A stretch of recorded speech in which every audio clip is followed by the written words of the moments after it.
I don't even want to think about the days of my life I lost in my 20s to a guy who just wanted to like hang around the house and like watch a movie. That's fine every once in a while, but I'm going to need you to plan something. My wardrobe deserves to be shown out in the world. It's just a poor financial investment if I don't.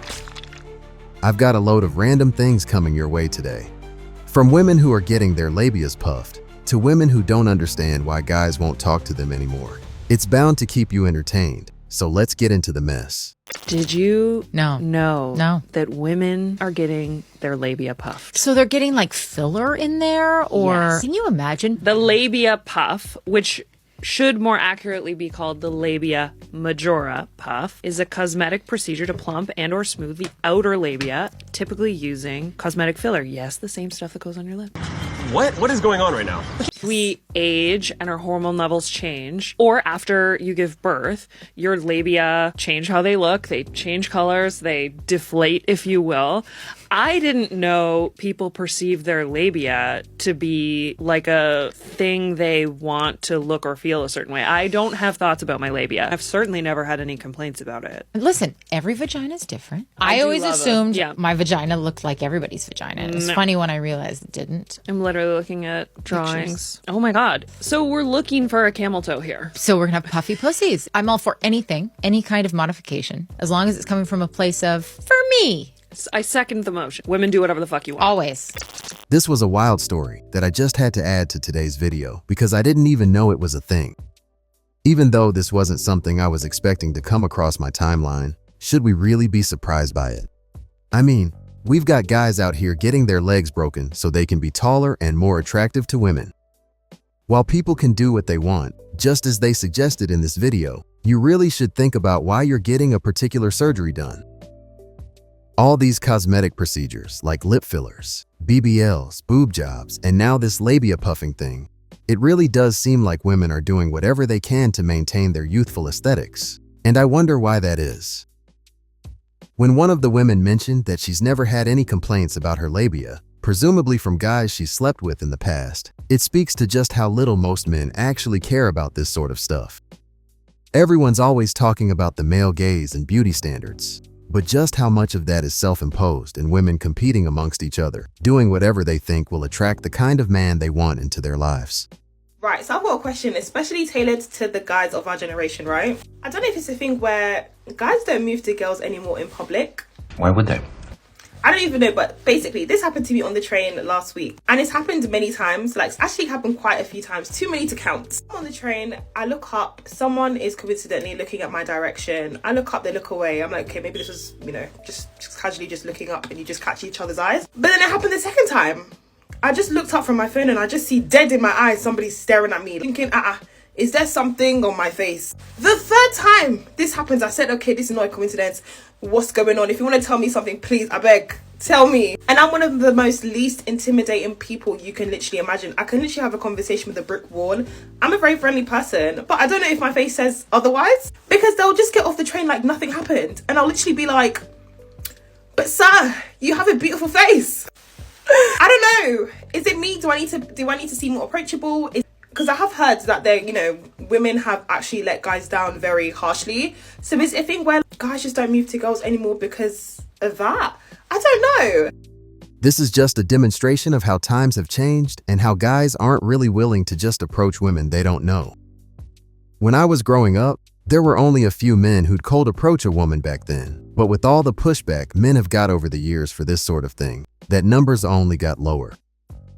Do you remember that Gillette advert where a guy stops his friend from going up to a woman he found attractive? When guys continue to see messaging like this and constantly get told that women just want to be left alone, this is kind of the result of that. Men already had issues with approaching a random woman they don't know because rejection stings. And the way some women go out of their way to humiliate a guy for shooting his shot, men are starting to just not bother. Nobody wants to get rejected. It's not a nice feeling, but to get shamed and humiliated on top of that, who can blame them? On top of all this, you also have dating apps which give men the illusion that it'll be easier to find a woman this way. So a lot of guys are just relying on that. In this video, she mentioned that the guy checking her out was good looking. And if that's a popular opinion amongst women, he'll probably have his pick of the litter on a dating app, so he might not feel the need to take the risk in person. I don't know if that's actually the case, but it's a possibility. Now, none of us were there to see how this woman and the men she's been on the train with have been looking at each other, but maybe she didn't signal clear enough that it'd be okay for him to make a move. Something I love about dating in 2024 is that, like, you just have to be prepared to never hear from somebody ever again. Where do you go? It doesn't matter, like, at what point in the dating process you are. You just have to be ready to just never hear from them again. A man asked me on a date, made complete plans. We go all the way up to, like, when the date was supposed to happen. Never to be heard from again. Never again. You could be seeing someone for months. I had a friend, she dated a guy for 4 months. He just evaporated. Never to be heard from again. You just gotta stay on your toes. It's what it's like out here. Ghosting is just a part of this whole hookup culture and online dating thing. People aren't really looking to invest their time into building a relationship, and this is especially true for a selection of men who have options. She mentioned that she has a friend who was dating a guy for 4 months. But what did she mean by dating? Were they official or were they just hooking up? If they were actually together, vanishing into the night is pretty harsh. But if they were just sleeping together with no commitment and nobody initiating that conversation, as she said in this clip, you've just got to be ready to never hear from someone again. Modern dating encourages people to be flaky because the need to make a commitment to someone, emotionally, physically, or even financially, just isn't there. So what do people expect? These are my hard and fast rules for a romantic partner as a 32-year-old woman. Number 1, don't yuck my yum, babe. I really like me, and I like the things that I like. And if you don't like the things that I like and they irritate you, that sounds like a personal problem. Why don't you keep it to yourself? Number 2, you're either all in or you're all out, okay? I'm not dragging on a weird situationship for 6 months because you've just got like a lot on your plate right now. We'll see about that. Okay, you mean your job and you're still mourning the loss of your gerbil from the 6th grade?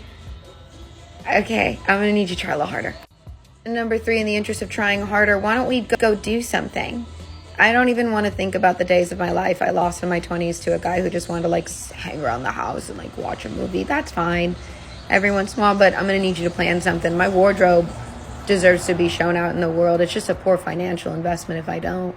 I also refuse to pretend I'm full off of breadcrumbs. Oh, a tiny morsel of affection. You text me once a week and tell me I'm pretty. You're not on the roster, babe. You're a reply guy. I'm gonna need you to try harder. I've reacted to a video by this woman before, and from what I remember, she wanted the guy to like all the things she liked, and if he was into something she didn't think was okay, like Joe Rogan, it was a no-go. I find that funny because at the start of this clip, the first thing she said is that a man should tolerate the things she's into. Now, to be fair, the whole thing about situationships, she's right about, especially if she's looking for something serious. I wonder if she'd still be up for sleeping with a guy before he makes a real commitment though, because if not, there's nothing to stop him from getting what he wants for as long as possible, and when she decides that enough is enough, he keeps it moving. It's funny how she talked about how much time she wasted in her 20s with men who didn't really want to do anything, so they just hung around the house. This was probably when she was selecting for guys who were super arousing to her, but never really had plans for anything long term. But now she's older, she's expecting more from any guy who has an interest in her.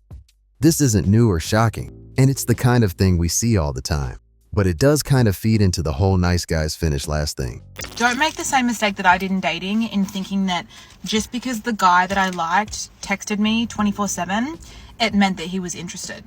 Texting in dating doesn't mean anything. In fact, I would recommend avoiding it within the first few 6 months of getting to know someone, because a lot of people will text 24/7 when they first start seeing someone and then create this fake narrative in their head that they're so interested in them and that it's going somewhere and it's, you know, this person's so great, when in reality, texting isn't reality. You should be putting your focus towards how much this man is actually trying to see you. Is he organizing dates? Is he catching up face to face?